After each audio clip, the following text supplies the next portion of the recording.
And let's compare like the packages or maybe like the salaries in India in, let's say, PVC consulting versus in the US. So how would you compare, or maybe what would be the average packages in India, because you've worked in India as well, versus US? And at the same time, the reason would also be different because of cost of living is very different in India versus the US. So I want us to give like a very clear picture of, if the packages are higher in the US, the cost is also higher. So let's try to compare the income and then the expenses as well.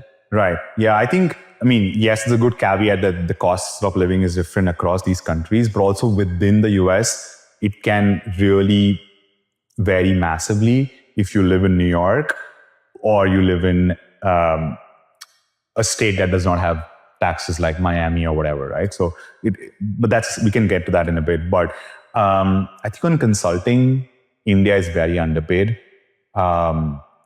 Very, very, very underpaid. I agree. When I started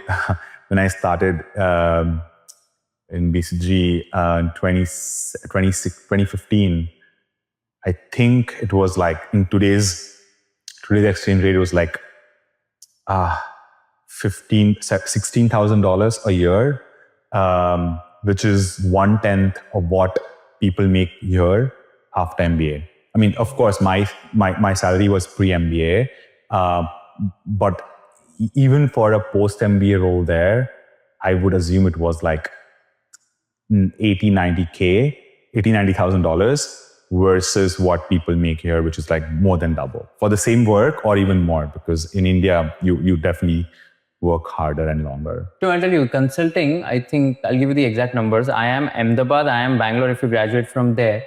And if you get into McKinsey, BCG or Bain, the starting salary there is 35 lakh to 40 lakh rupees. Yeah. Which is what?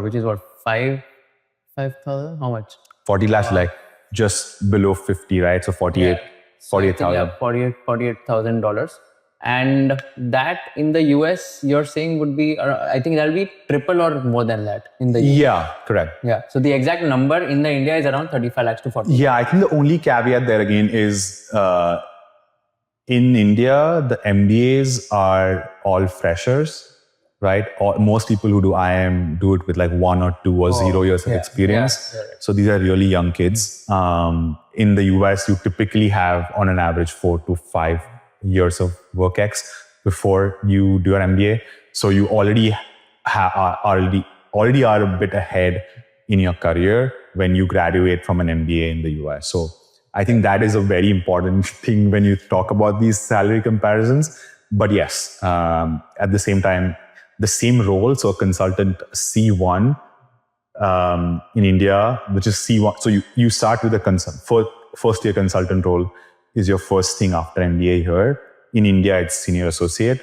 But even that would still be, I would assume, half of what you get in the US. Okay. What about others? I think private equity is a bit more on par or closer to par. But again, it really depends on what fund you are working for in India, right? So one, are you working for a domestic fund or are you working for a foreign fund that has an India office? That will really change things a lot. Then is it like a big mega fund or is it like a small fund? That will again change things. So I think the range is wide. But I think from if you compare apples to apples, so if let's say you're comparing Warburg here to Warburg in India, I don't think it's that different. I would say like it's like 85% of your US salary. I don't know how much of this is true, but I remember when I was in India, so 2017, I was told that a post-MBA Warburg grad in India makes $500,000 US dollars, which is a lot of money because the cost of living is negligible at that kind of an income. With if you do, you pay taxes of 35+% or whatever plus surcharge. After that, everything is just savings, right? Yeah. Which is not the case in the US, especially in a city like New York, where you pay almost 38%, 40% tax not 40, maybe 38% tax or somewhere there. And then your rent is super high, which typically can also just be like 30 to 40% of your income. So you end up saving 30 to 40% of your in-hand salary, right? So yeah, so the percentage savings are much lower in the US. So you're saying that savings here, from what I understand, would be in the range of what, 10 to 15% of the in-hand salary, Of in-hand, or even lesser? probably a bit, probably a bit more. Okay. Because rentals, you said like it's 40% of your in-hand. Of in-hand, right? So yeah. But then I would assume like your monthly expenses are going to be like another 20%. So you would say 40% of in-hand.